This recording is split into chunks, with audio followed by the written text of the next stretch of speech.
Welcome everyone, and thank you for joining us for the Arraya Solutions podcast.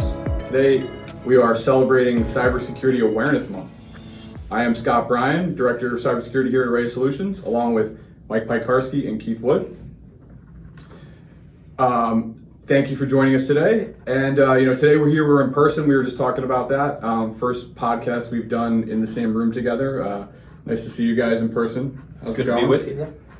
So I think this is maybe I'm not exactly sure. I think it's the third or fourth year that at least that I can recall there being a specific, Cybersecurity Awareness Month campaign. What do you guys think of when you hear the words or the term Cybersecurity Awareness Month? Mike? Just hearing cybersecurity awareness makes me think of like all the awareness training, but the awareness month, I think kind of the key thing is that people are always trying to get something from you, whether it's personally or the company you work for or looking at you at your role.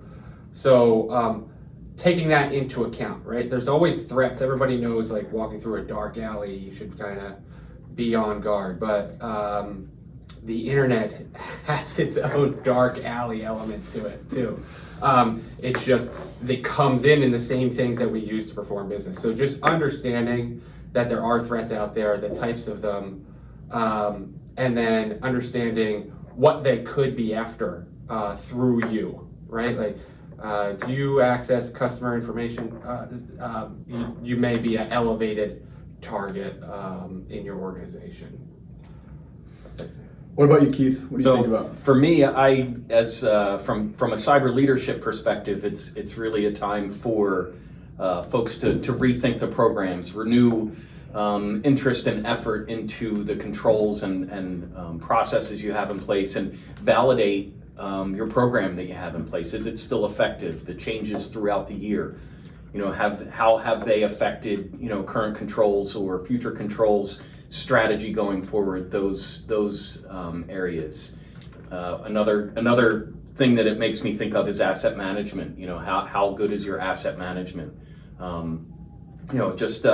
And then on top of that is your awareness program as a whole for your organization. Is it still effective? Is there newer content that you should be providing to your users so that it talks about latest threats and relevant information for the current times? Yeah, I mean, when I think about the progression that we've seen in even what we're talking about from an awareness perspective, like Mike, you said, you think about all the awareness training. When we first were advocating for organizations to do cybersecurity awareness training and teach their employees, at the risks of cybersecurity vulnerabilities, et cetera. There was an effort even to just really get people to understand that there was a legitimate risk, right? That there was a legitimate vulnerability. I remember one client, the first year that the Awareness Month was declared, we went to an employee seminar that they were holding and did a password cracking demo. And this was probably 2016, and the impact that it had on these people when they saw how simple it was to crack their passwords. We would ask them to type in a password. They got a random user ID associated with that password. They'd come back 3 minutes later and we'd tell them what their password was. Right. And they realized, wow, okay, they thought their favorite baseball team with the year of their son's birth was a strong password. Right. Right. And they found out quickly that it wasn't. And then we build on that. Okay, so now we understand passwords themselves, right, our typical locking mechanisms are themselves vulnerable. So what do we need to be aware of now? Okay, well, we need to be aware of the fact that, like you were saying, Mike, you can get tricked into using, leveraging that vulnerability of yourself, right, to provide access or give access to some other individual or a threat actor, which really kind of leads into what CISA is talking about this month. And their theme for the month is see yourself in cyber. That's their theme in 2022. And the point there is kind of like what Mike was touching on is the different roles in that we all play in our lives, right? I'm a father, I'm a consultant, a lot of other things, right? I'm a husband, I'm a son, right? I'm a son, I'm a grandson, right? I'm an uncle, I'm a brother, and for all of those, in all those roles, I have a place in my cybersecurity awareness matters, right? Right. For whatever reason, depending on like Mike was saying, maybe my brother-in-law has sensitive information that he has access to in his job, or whatever that might be, right? Understanding the way that that cyber vulnerabilities can really be leveraged against us, and that's unknown to us. And I think that's part of the theme. So with that, I mean, we talked about this a little bit in advance, but what do you think? Like what should a typical user, for instance, in an organization, think of when they think of see yourself in cyber? They go through the training, they have password policies, but kind of leaning on like that topic that you touched on, like what are the things that you've seen out there from a threat perspective that your typical users are kind of getting hit by today? Yeah, I think one of the main things is a lot of the policies and procedures exist for a reason, but when they're put together, they solve a problem to compartmentalize information, keep things where they need to go, whatever. But then when it ends up being the user that's supposed to be following it, sometimes that's a little more cumbersome to do. So shortcuts are taken. So can I interject Yeah. there? The shortcuts are taken because they're just trying to get their job done efficiently. Yes. It's the old adage of the road to hell is paved with good intentions. Right. These are all good intentions. The net effect of it goes against the cyber. I would kind of almost turn the question on its head and say, if you are writing the policies, are you asking the users how are they interacting with them? If you have to use 3 users to promote privilege every time you have to perform a task and jump through 3 different jump boxes and tag and move information around just to make a report, and you have to do that 5 times a day, chances are those users aren't going to do it. But there may be a product or some sort of solution to streamline that and still achieve the same policy goal.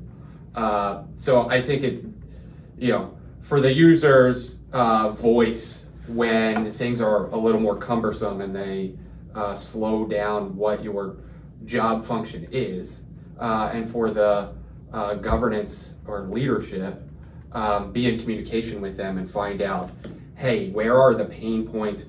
Where are the areas these policies are not necessarily being followed, and what can we do to remedy them? Yeah, that's a really great point. Keith and I have had a few conversations recently about DLP, right, for clients, and this is a conversation I have regularly, whether it's directly with work-related clients or outside, just because it's a constant conversation, and typically, right, the question comes down from the board or from the risk advisors that you don't have a DLP program in place. That's the statement. And then IT takes that and interprets it however they want to interpret that, right? Usually the interpretation is we can get a product that will solve this problem. Right.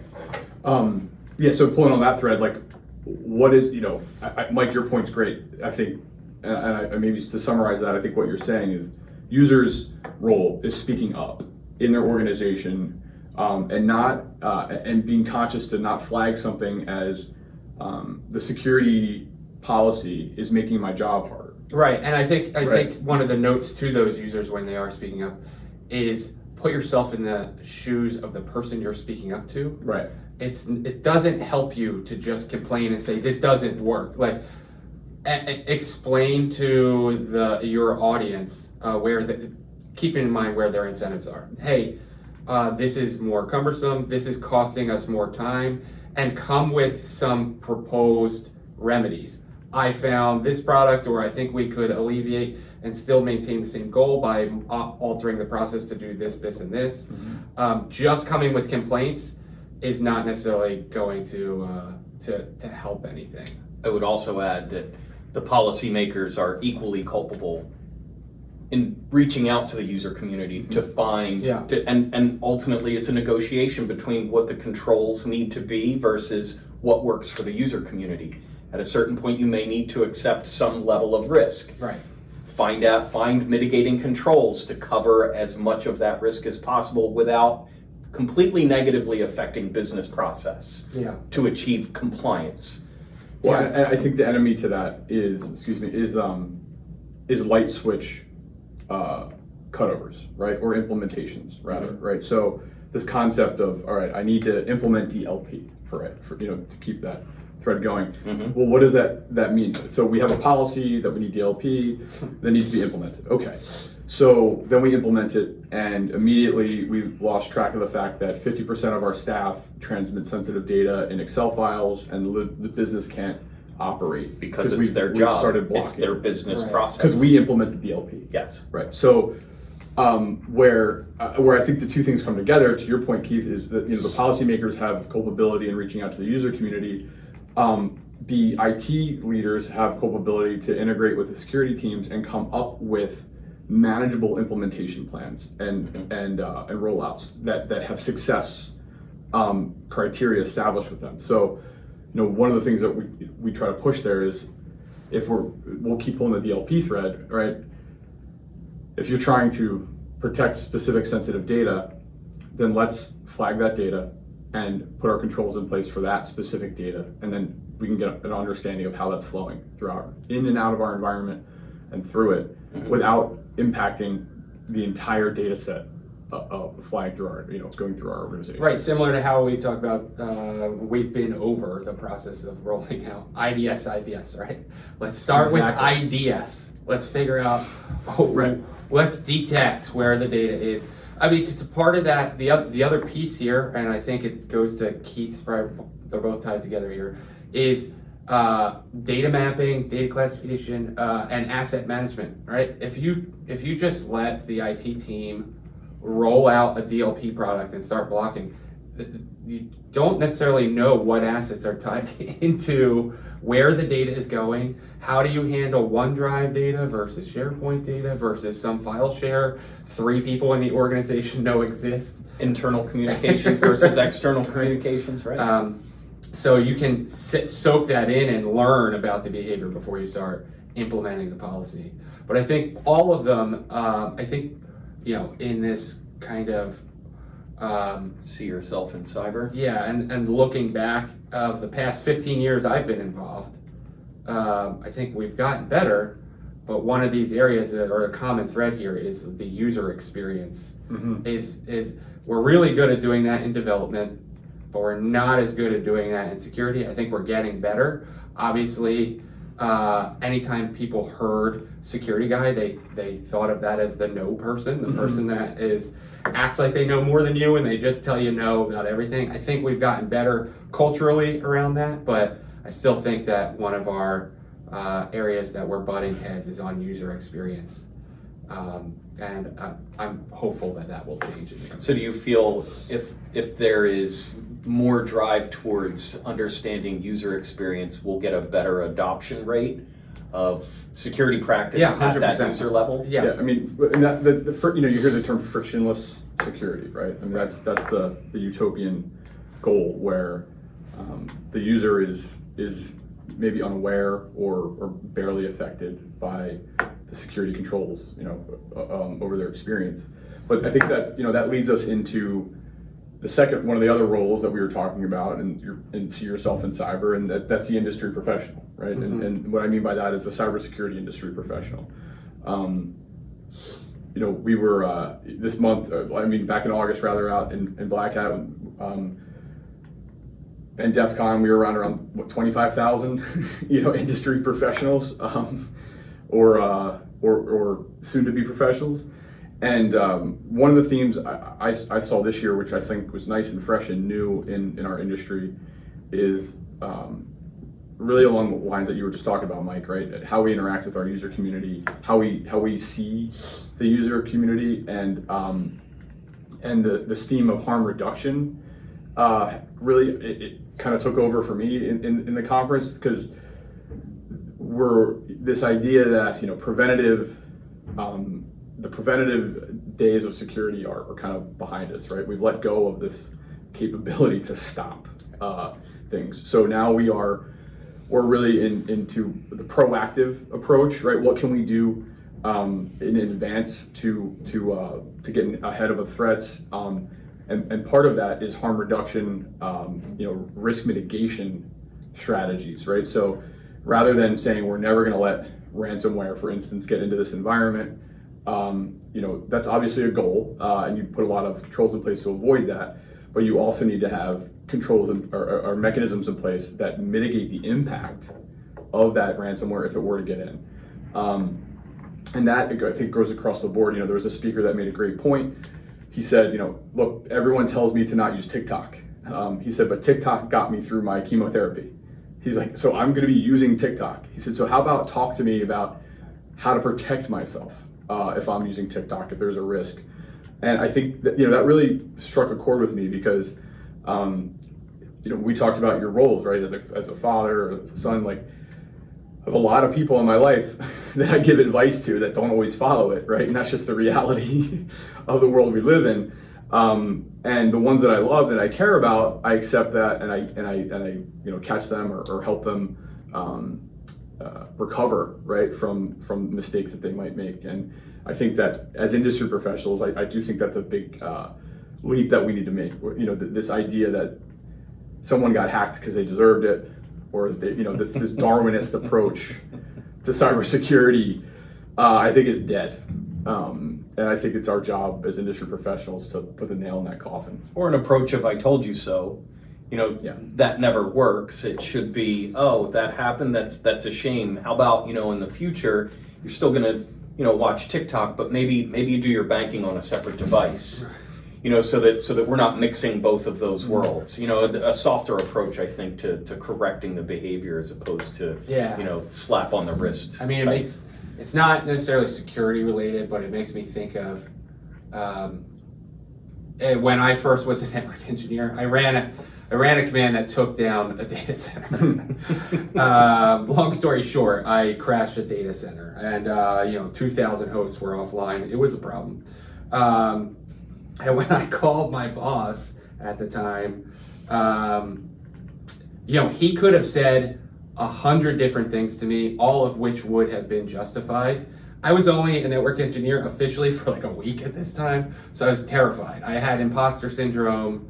I was very nervous to even be performing the work. I ran the wrong command. I called the guy, and he was like, "Look, man, it's not a matter of if, it's a matter of when. Today's when." But how do you recover? Yeah, he was like, "Now you learned never to run that command. Get back on the horse, and tomorrow will be a new day." And I was like, blown away that could have been. I was certain that was not what he was going to say. When I made that call, I knew I was getting fired. And I think that's kind of the same thing. Have some empathy when dealing with these users. The same thing. It's not a matter of if, it's a matter of when. This is going to happen to everybody. Some sort of breach, some sort of screw up. You're going to get phished at some point. It doesn't matter. So how do you deal with that? How do you cope with it? And what do you do with your users when it happens? Well, I want to pull on that thread too for a minute, just because I think a point that to take out of that is you called and gave an honest account of what happened. Yeah. And that experience you had as a result of that honest feedback shaped how you approached your career moving forward.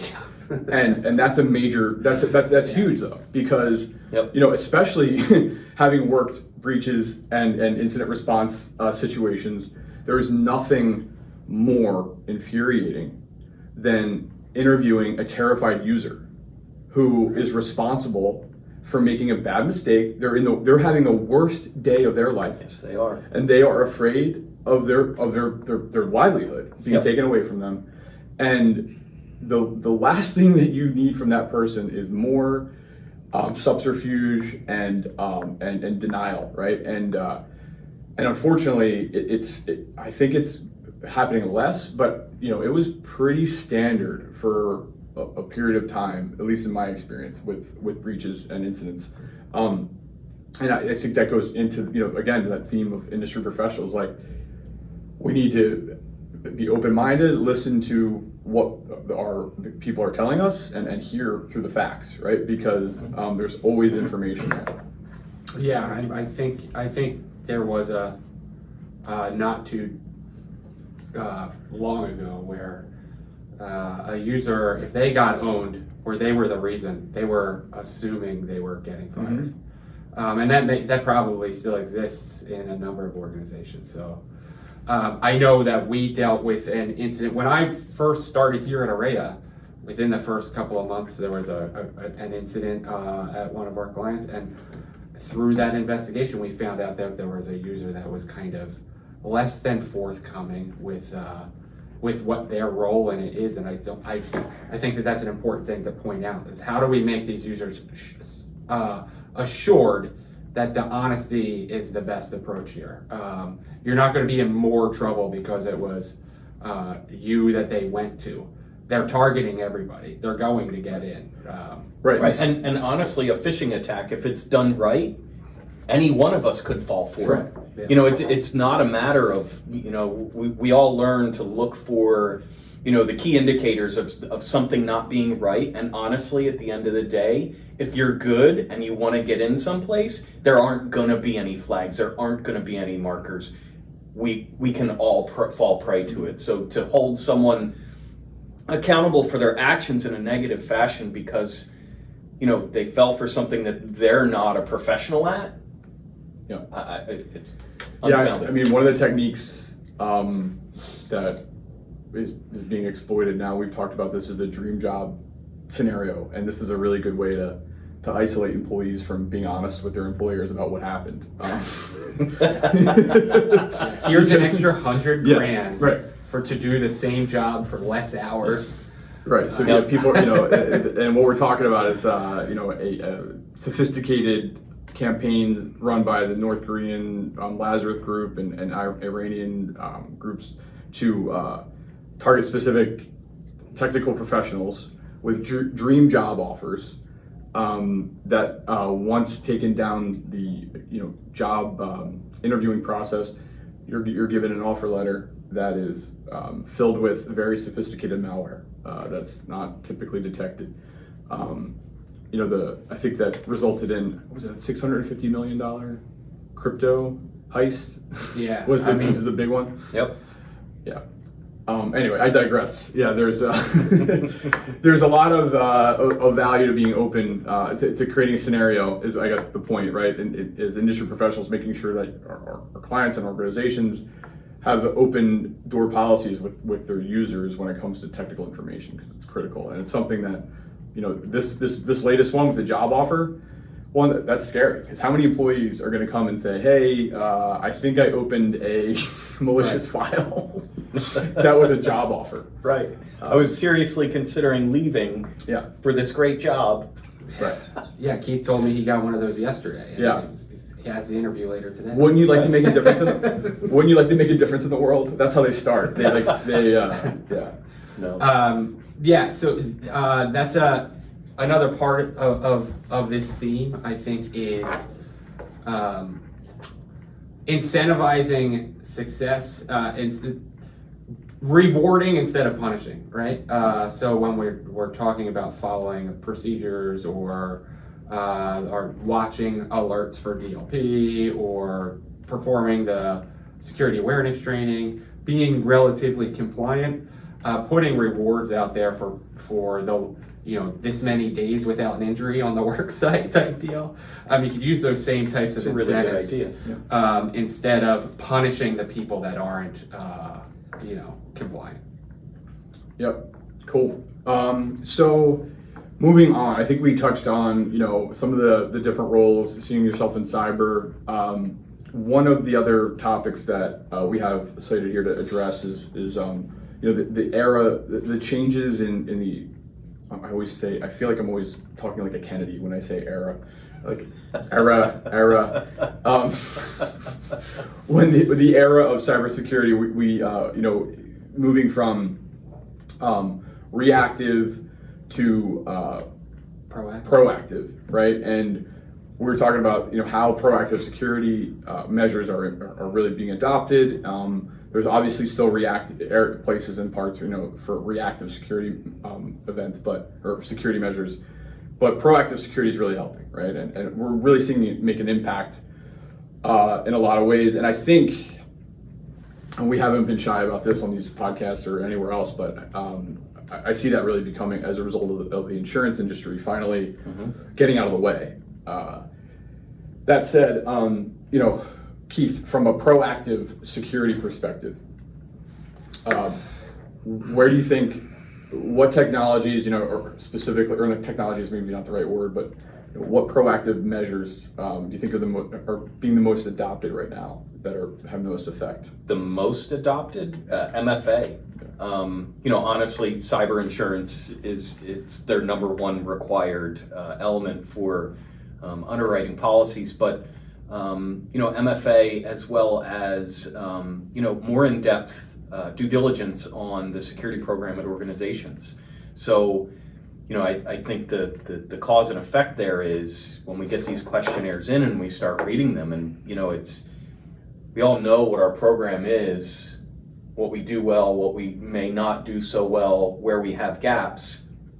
Now it's kind of we got to bear it all now, and we're being judged on that. So it's having an effect of driving more conversations and more implementation of governance and controls in an environment. MFA is the biggest one, but there's also secure backups. There is trying to think of other ones.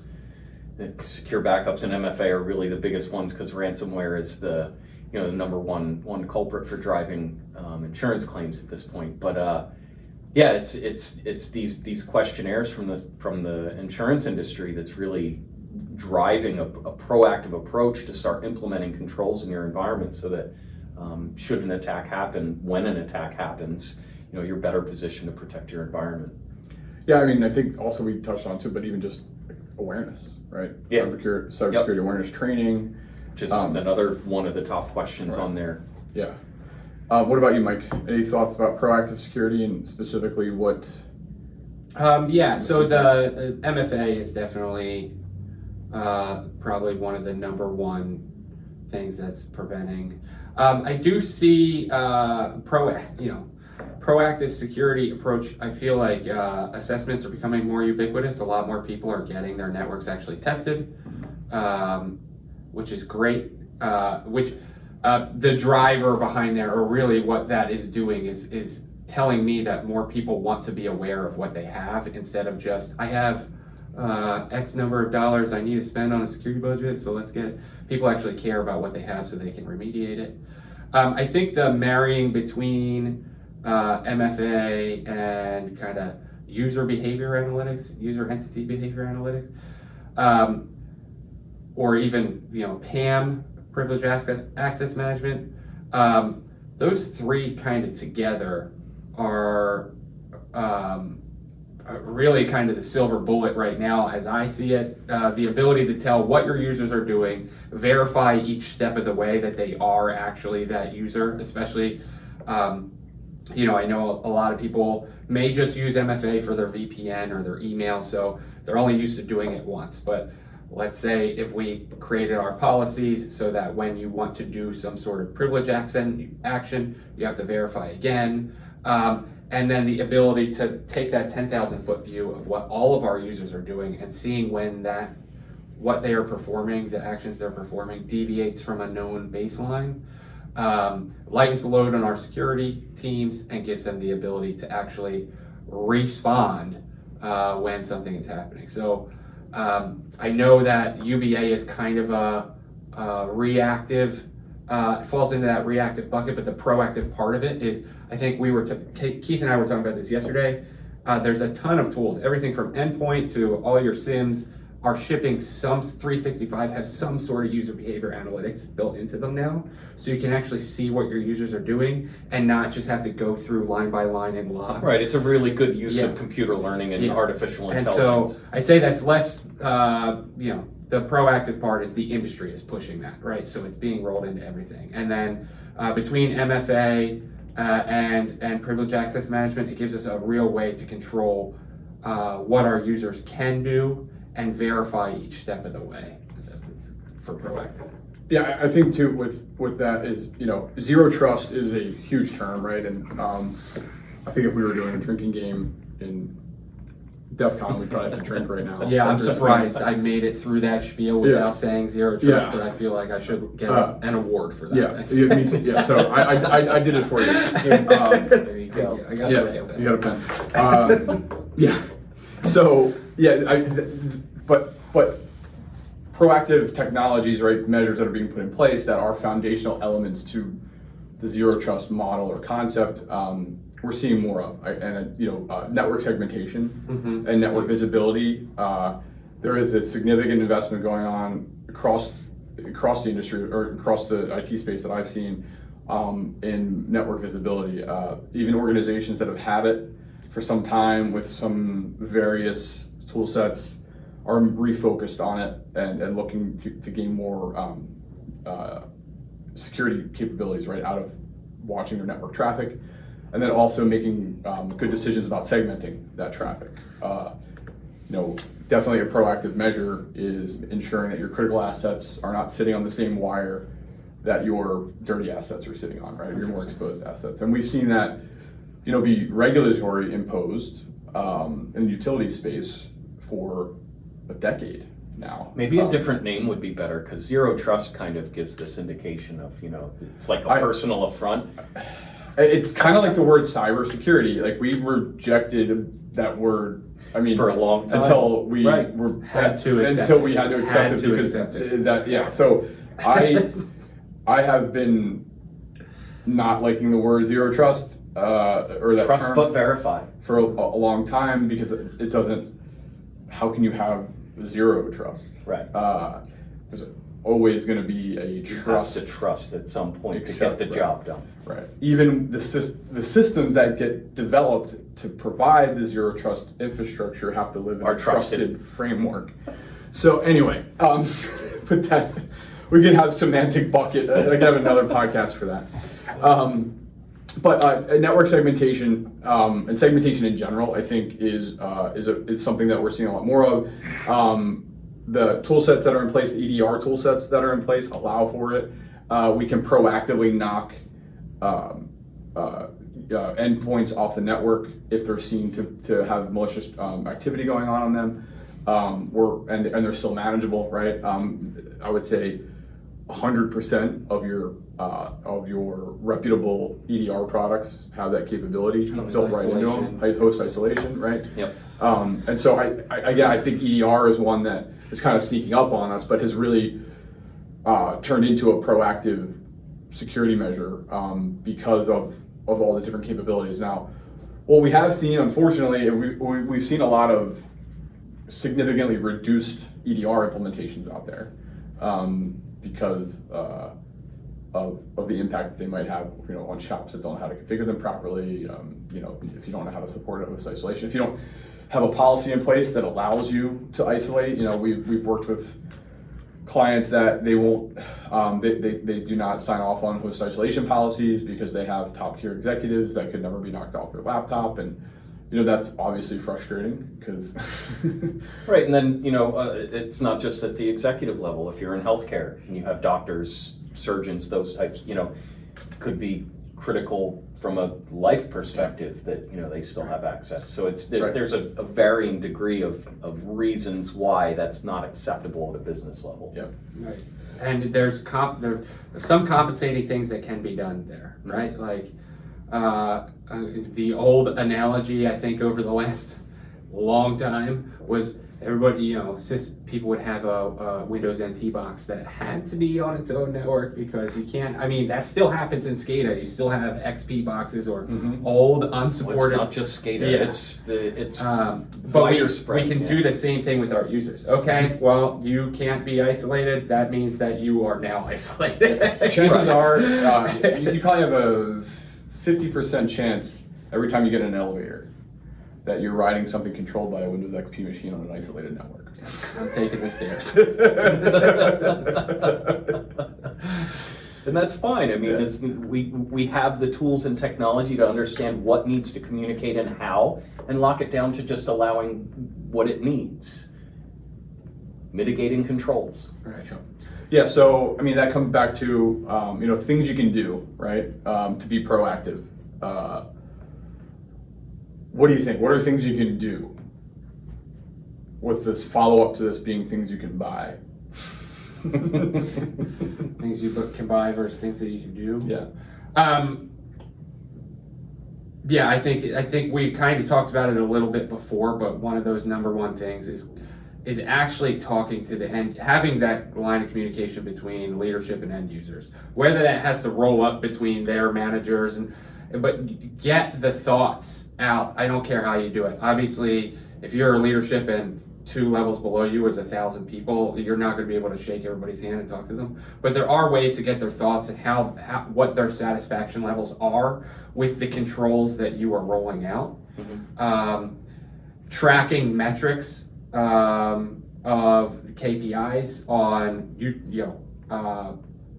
the efficacy of these controls versus what burden they are taking on the users.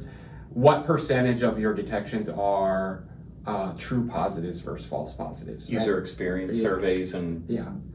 I think between gathering metrics and handing out surveys or polling your users, you could do a ton for information or intelligence gathering about the efficacy of your program, the efficacy of your tool set, and where you probably need to invest more time and energy, not necessarily even dollars, just time and energy into revamping how things are rolled out or what your policies and procedures look like. For me, things that you can do, to pull on your thread from the very beginning of when we started talking, we all go through security awareness training and it's all this great information, but it's like learning math to learn math. Unless you're using it or unless you can see it and apply it, it doesn't really mean much. It doesn't make that big of an impact. So to have an interactive meeting or show for your users of just how easy it is to crack a password, showing that, or a phishing exercise where there's a malicious link and you push the software to their computer over that web link when they click on that. For them to see that process, the attacker and the victim, I think would be so beneficial because they realize, oh, it's really that easy. Of course, there will be the skeptics, oh, those machines are set up, and there's things you can do to work around that. But I think that real life experience of seeing the attack, watching it happen, how quick and easy it happens, I think that would really solidify that training that we're providing to them on a regular basis. And then on top of it, making sure that training is current and relevant to their roles in the organization and also threats that are currently out there. Yeah. I'm going to throw one more on the pile. Tag your data. Good one. Yeah, that's it. It's that simple. Tag it. Good one. Come up with three tags. That's it. Just start Public, private, simple. confidential. Public, private, confidential, and train your employees on what's confidential and how to tag it. And focus on tagging that. And then guess what? If you focus on tagging what's confidential, it's really easy to figure out what's not. Yep. All right. So things you can buy. Yeah, I think we just named a ton of them. I'll throw out, obviously, if you somehow, September 2022, do not have multi-factor authentication. Yeah. That is step number 1, right? Yeah, I think let's start there. If you don't have it now, and you have any desire to have a cyber insurance policy cover you at any point in the future, you're going to have to get it. So go down that rabbit hole now. Yeah, I'll just throw that one out and you guys can. EDR. Yeah. Another one that we hit on pretty heavy in this. Yeah, I think those are 2 pretty simple ones. And then I would throw out there, awareness training. and looking for more than just, the checkbox type of training, but things that you were talking about, Keith, engaging more directly with users and having them have real world experiences to bring it home. Cool. Well, thank you. I think that's all the time we have for today. For more information, please check out this topic from our upcoming blog. Thank you for joining me. I think this was a really interesting discussion. Thank you to all of our viewers. We appreciate you taking the time to listen, and we hope you enjoyed this episode. And we will see you next time. Thanks for listening to this episode of the Arraya Insights Podcast. For more information on cybersecurity and other technology topics, check out arrayasolutions.com to view our blogs, expert Q&A videos, and other podcast episodes.